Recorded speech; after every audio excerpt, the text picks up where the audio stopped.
Hi all, అందరూ ఎలా ఉన్నారు? ఈరోజు కథ సాడిస్ట్ హస్బెండ్ పార్ట్ 5, రచయిత అంజనా గారు. కథలోకి వెళ్దామా?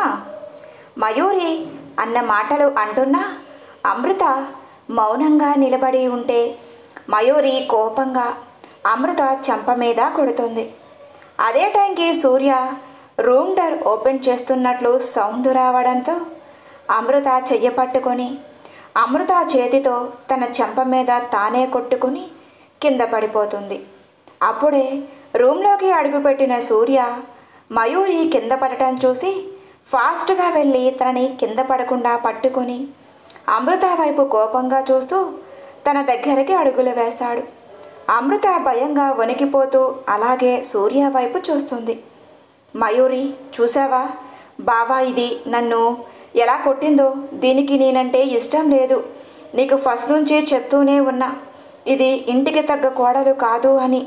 కానీ నువ్వే నా ప్రేమని అర్థం చేసుకోకుండా దాన్ని ప్రేమించి ఇంటి కోడలుగా చేశావు. కానీ ఏమైందిలే, దాని గురించి నువ్వు తెలుసుకొని ఈ ఇంటి పని మనిషిని చేశావు. అదే నాకు సంతోషం అని మయూరు అంటూ ఉండగానే సూర్య చేసిన పనికి మయూరి ఆశ్చర్యపోతుంది. అమృత భయంగా వణికిపోతూ, నేను నిజంగా తనని కొట్టలేదు సూర్య, నన్ను నమ్ము, నేనెప్పుడు ఎవరి మీద చెయ్యి చేసుకోను అని నీకు తెలుసు కదా అని భయంతో మాట్లాడుతూ ఉంటే తనకి తెలియకుండానే తన కళ్ళ వెంట కన్నీళ్లు వస్తాయి. సూర్యకి అమృత గురించి బాగా తెలియడంతో మయూరి మీద కోపం వస్తున్నా అది తన మీద చూపించలేక అమృత దగ్గరికి వెళ్ళి అమృత మెడ వెనక చెయ్యి పోనిచ్చి జుట్టు పట్టుకొని కోపంగా అమృత వైపు చూస్తూ, నువ్వు తనని కొట్టావా అని సూటిగా అమృత కళ్ళల్లోకి చూశాడు. అమృత లేదు అని చెప్పడంతో సూర్య మయూరి ముందు అమృత పెదవులు అందుకుంటాడు.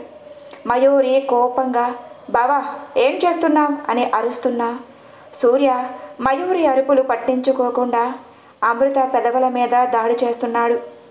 అమృత పెదవికి అయిన గాయానికి తన కెళ్ళ వెంట కన్నీళ్లు వస్తూ ఉన్నా సూర్య ఏమీ పట్టించుకునే స్థితిలో లేకపోవడంతో తన పెదవి మీద గాయానికి తనకి నొప్పిగా అనిపించి సూర్యని దూరం నెట్టడానికి ప్రయత్నిస్తుంది. సూర్య అంతకంతకు తన పట్టుకొని అమృత నడుము బిగించి తనకి ఊపిరాడకుండా చేస్తూ అమృతాన్ని తనలోని అదుముకుంటాడు. మయూరి సూర్య అమృత వైపు కోపంగా చూస్తూ ఇంకొక నిమిషం ఇక్కడ ఉండడం తన వల్ల కాక మయూరి అక్కడ నుంచి వెళ్ళిపోతే మయూరి వెళ్ళిపోయింది అని గమనించిన సూర్య అమృతాన్ని వదిలి దూరం జరిగి తన వైపు కోపంగా చూస్తాడు. అమృత ఏడుస్తూ, నాకు నిజంగా ఏం తెలియదు సూర్య, నేను తనని కొట్టలేదు అని అమృత చెప్తున్నా తన మాటలు పట్టించుకోకుండా సూర్య ఆఫీస్కి రెడీ అయి వెళ్ళిపోతాడు. ఎందుకు సూర్య నన్ను అర్థం చేసుకోవటం లేదు? నేనే తప్పు చేయలేదు అని చెప్తున్నా ఎందుకు నువ్వు నమ్మటం లేదు? అసలు నేను ఏ పాపం చేశాను అని అమృత తనలో తానే ఏడుస్తూ అలాగే కింద కూర్చొని మోకాళ్ళలో తల పెట్టుకొని అలసిన తన హృదయంతో అలాగే కిందకు జారి నిద్రపోతుంది. మయూరి కోపంగా తన గదిలోకి వెళ్ళి గదిలో ఉన్న కాస్ట్లీ థింగ్స్ అన్నీ విసిరికొడుతూ పెద్దగా అరుస్తుంది. మయూరి అరుపులు వినిపించిన తన అమ్మా నాన్న కంగారుగా మయూరి దగ్గరకు వెళ్ళి, ఏం చేస్తున్నావు మయూరి అని అడిగితే నాకు బావ కావాలి అని కోపంగా అరుస్తుంది. ఇప్పుడే కదా వాడు దాన్ని పని మనిషిలా చేస్తుంది, ఇప్పటికిప్పుడు అంటే కష్టం, కొంచెం టైం పడుతుంది. మా ఊరు నువ్వు ఇలా చెయ్యడం కరెక్ట్ కాదు అని మయూరి వల్ల అమ్మగారు అంటే పని మనిషిగా చూస్తున్నాడా? నీకేం తెలుసు? బావ ఎప్పుడూ దాన్ని భార్యలాగానే చూస్తున్నాడు, మనల్ని పిచ్చివాళ్ళని చేస్తున్నాడు అని మయూరి అరుస్తుంది. అప్పుడే అక్కడికి వచ్చిన అతను మయూరి వైపు కోపంగా చూస్తూ, చూడు, అసలు సూర్య వాళ్ళ అమ్మ చావుకి కారణం నువ్వు నేను. ఆ విషయం సూర్యకి తెలిస్తే ఏం జరుగుతుందో గుర్తుపెట్టుకో. నీ పిచ్చి పిచ్చి పనులతో సూర్యకి అనుమానం వచ్చేలా చెయ్యకు అని అతను వార్నింగ్ ఇచ్చి, చూడండి కనీసం మీరు మీ అమ్మాయి నోరు మూయిస్తే చాలు, అసలు సూర్య దగ్గరికి తనని పంపించకండి అని అతను చెప్పేసి అక్కడ నుంచి వెళ్ళిపోతే మయూరి కోపంగా వెళ్తున్న అతని వైపు చూస్తూ, చెప్తానురా మీ సంగతి, నిన్ను కూడా త్వరగా ఈ భూమి మీద లేకుండా చేస్తాను అని వెళ్తున్న అతని వైపు కోపంగా చూస్తుంది. కృష్ణ ప్లేట్లో ఫుడ్ సర్వ్ చేసుకొని కలిపి నోట్లో ముద్ద పెట్టుకునేటప్పటికీ గౌతమ్ కార్ కీస్ కోసం లోపలికి వచ్చి, నీకు కావాల్సింది ఇదే కదా, మేము లేకపోతే నువ్వు ప్రశాంతంగా హ్యాపీగా తిని ఇక్కడే ఉండి మా ప్రాణం తీస్తున్నాం అని గౌతమ్ అంటున్న మాటకి తనకి తినాలి అనిపించగా హ్యాండ్ వాష్ చేసుకుని తన రూమ్లోకి వెళ్ళిపోతుంది. గౌతమ్ తనకి ఏం పట్టనట్టుగా కార్ కీస్ తీసుకొని అక్కడ నుంచి వెళ్ళిపోతే కృష్ణ రూమ్లోకి వెళ్ళి బెడ్ మీద పడుకొని ఏడుస్తూ గోడకి తగిలించిన తన ఫ్యామిలీ ఫోటో వైపు అలాగే చూస్తూ, ఎందుకక్క, ఎందుకు నువ్వు నన్ను మోసం చేశావు? నీకు గౌతమ్ అంటే ఇష్టం లేకపోతే ముందే చెప్పొచ్చు కదా, నువ్వు వేరొకరితో వెళ్ళిపోయావు అని నేను చెప్పినా గౌతమ్ నమ్మే స్థితిలో లేడు. ఆ దేవుడు గౌతమ్కి నీ గురించి ఎప్పుడు నిజం చెప్పిస్తాడో ఏమో నాకు అర్థం కావట్లేదు అని కృష్ణ ఏడుస్తూ అలాగే ఉండిపోతుంది. కొంచెం సేపటికి అమ్మాయి గౌతమ్ అని ఫుడ్ ప్లేట్లో లోపలికి వచ్చిన ఆవిడని చూసి కృష్ణ కంగారుగా పైకి లేచి కూర్చుంటుంది. ఎందుకు నన్ను చూసి కూడా భయపడుతున్నావు అని అడిగితే, ఏం లేదు అత్తయ్య అని కృష్ణ మౌనంగా తల వంచుకుంటే, నాకు తెలుసురా, కానీ అది వాడు నమ్మే సిచ్యువేషన్లో లేడు. తను చనిపోయింది అనుకుంటున్నాడు, కానీ తను చనిపోలేదు. గౌతమ్ అంటే ఇష్టం లేక ఇక్కడి నుంచి వెళ్ళిపోయింది అని వాడు తెలుసుకోవట్లేదు. ఆ విషయం తెలుసుకున్న రోజు నిన్ను ప్రాణంగా ప్రేమిస్తాడు అని ఆవిడ చెప్తుంటే కృష్ణ విరక్తిగా నవ్వి, నిజమా అత్తయ్య, ఆలోపు నా ప్రాణమే పోతుందేమో అని అనేసరికి ఆవిడ కంగారుగా కృష్ణ నోటి మీద చెయ్యి అడ్డుపెట్టి, అలా మాట్లాడుకురా, కనీసం ఇప్పుడు మనిషిలా ఉన్నాడు అంటే దానికి కారణం నువ్వే. నువ్వు కూడా వాడిని అర్థం చేసుకోకుండా ఇలా మాట్లాడితే ఎలా చెప్పు అని ఆవిడ మాట్లాడుతూనే కృష్ణకి భోజనం తినిపించడానికి ట్రై చేస్తారు.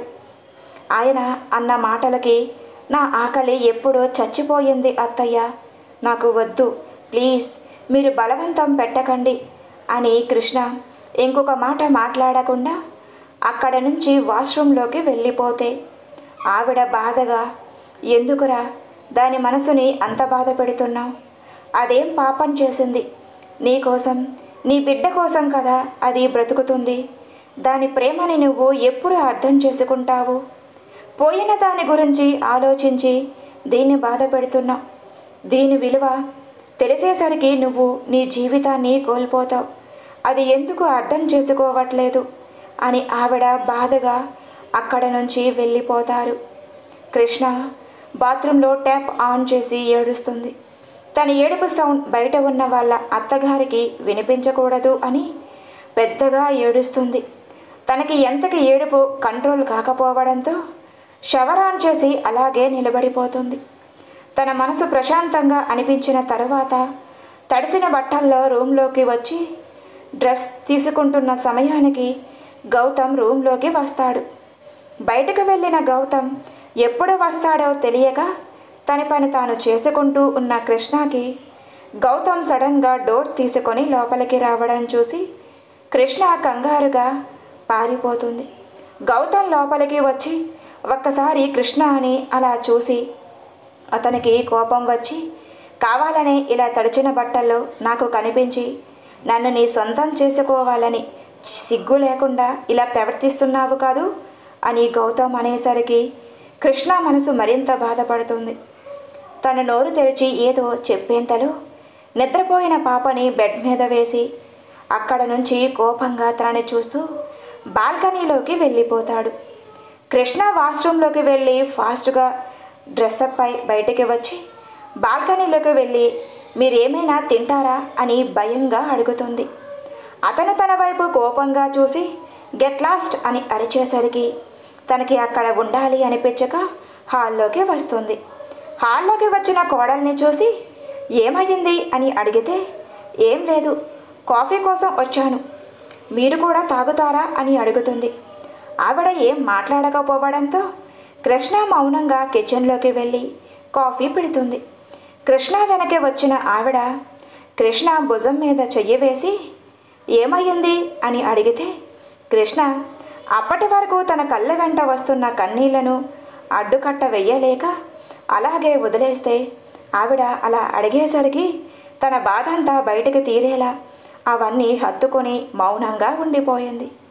కృష్ణ ఎప్పుడు అంత వీక్గా లేకపోవడంతో ఆవిడకు కంగారుగా అనిపించి కృష్ణ వెన్ను నిమురుతూ ఏమయ్యింది, ఎందుకు ఇలా ఏడుస్తున్నావు అని అడిగితే గౌతమ్ అంటున్న మాటలు తనని బాధిస్తాయి.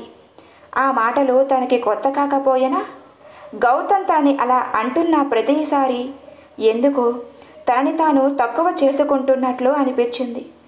అందరికీ దూరంగా వెళ్ళాలి అనిపించినా అప్పుడు తనకి తన అక్కకి తేడా ఏం ఉంటుంది అని ఒక నిర్ణయానికి వచ్చి కళ్ళు తుడుచుకొని అత్తయ్య మీ అబ్బాయికి కాఫీ ఇచ్చిరండి అని కప్లో కాఫీ కలిపి ఇస్తుంది. ఆవిడ కృష్ణ వైపు అయోమయంగా చూస్తూ అదేంటి నన్ను ఇవ్వమంటున్నావు, ఎప్పుడు నువ్వే కదా ఇస్తావు అని ఆవిడ అడిగితే లేదత్తయ్య, ఎప్పటి నుంచి నా హద్దుల్లో నేను ఉండాలి అనుకుంటున్నాను. జాబ్ కూడా చూసుకున్నాను కదా, వెళ్తాను.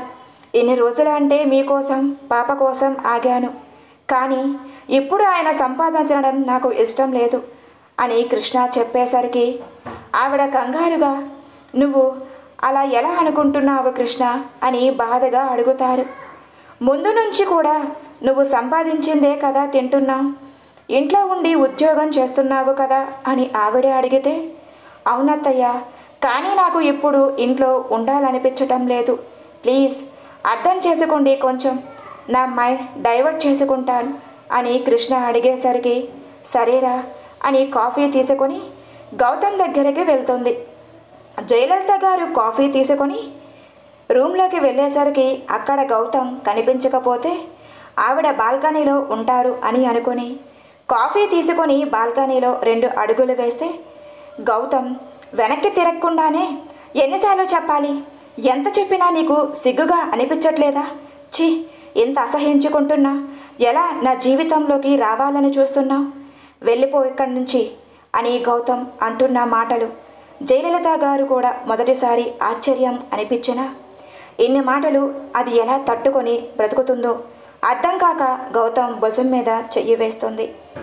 గౌతమ్ కోపంగా వచ్చి ఎవరో కూడా చూసుకోకుండా వెనక్కి తిరిగి చెయ్యి పైకి లేపేసరికి జయలలిత గారు గట్టిగా కళ్ళు మూసుకొని గౌతమ్ ఎక్కడ తనని కొడతాడేమో అనే భయంతో అలాగే ఉండిపోతే గౌతమ్ ఆశ్చర్యంగా అమ్మా నువ్వా అని అంటే ఏరా ఆగిపోయావు, అదే తనైతే కొట్టేవాడిగా, ఎందుకురా ఇలా ప్రవర్తిస్తున్నావు, అసలు తను ఏం చేసింది, నీకోసం నా కోసం తను పెళ్లి చేసుకొని ఇంటికి వచ్చింది, కానీ అది అర్థం చేసుకోకుండా తనని ఇంత హింసిస్తున్నావు, ఒక ఆడపిల్ల ఉసురు మనకు తగిలితే అది మంచిది కాదు అని కాఫీ కప్ గౌతమ్ చేతిలో పెట్టి అక్కడి నుంచి వెళ్ళిపోతుంది.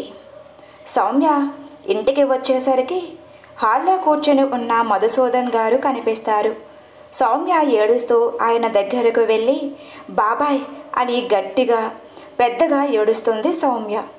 మొదటిసారి అలా ఏడవడం చూసిన ఆయన కంగారుగా ఏమైందమ్మా, ఏమైందిరా అని అడిగితే బాబాయ్ నేను మోసపోయాను, ప్రేమించాను అని చెప్పి నన్ను మోసం చేశారు అని సౌమ్య ఏడుస్తుంటే అప్పుడే అక్కడికి వచ్చిన సుమతి ఏమయ్యింది, ఎందుకు ఏడుస్తున్నావు అని కొంచెం కోపంగా అరిస్తే పిన్ని అని ఆవిడను హత్తుకొని సౌమ్య ఏడుస్తుంది. సుమతి సౌమ్య మీద పైకి ఎంత కోపం చూపించినా తను ఏడిస్తే సుమతికి ఏడుపు వస్తుంది. అది అందరికీ తెలుసు కాబట్టి ఎవరు బయటపడకుండా మౌనంగా ఉండిపోతే సుమతి కంగారుగా సౌమ్యాని దూరం జరిపి ఏమయ్యిందమ్మా, ఎందుకు ఏడుస్తున్నావు, ఏం జరిగింది అని చెంపలు తడుముతూ అడుగుతుంటే ఇట్లా మోసం చేశారు పిన్ని, కానీ నేను అతనితో ఎలాంటి పరువు తక్కువ పని చెయ్యలేదు పిన్ని అని సౌమ్య అంటుంటే నాకు తెలుసురా నీ గురించి, నా పెంపకం ఎలాంటిదో నాకు తెలియదా అని ఆవిడ సౌమ్య కన్నీళ్లు తుడిచి ఇప్పుడు ఎందుకు బాధపడుతున్నావు, జరిగింది ఏదో జరిగిపోయింది, వాడిని వదిలే, నీకు అంతకంటే మంచి భర్త నీకు దొరుకుతాడు. వాడి గురించి ఆలోచించి నువ్వు ఏడవడం ఏంట్రా? నీలాంటి బంగారం లాంటి అమ్మాయిని దూరం చేసుకున్నందుకు వాడు జీవితాంతం ఏడవాలి అని సుమతి గారు చెప్పేసరికి సౌమ్య తన కన్నీళ్లను తుడుచుకొని చిన్నగా నవ్వుతుంది. అప్పుడే అక్కడికి వచ్చిన ఒక అబ్బాయి సౌమ్య వైపు కోపంగా చూస్తూ, అమ్మా, ఈవిడ మన ఇంటికి ఎందుకు వచ్చింది?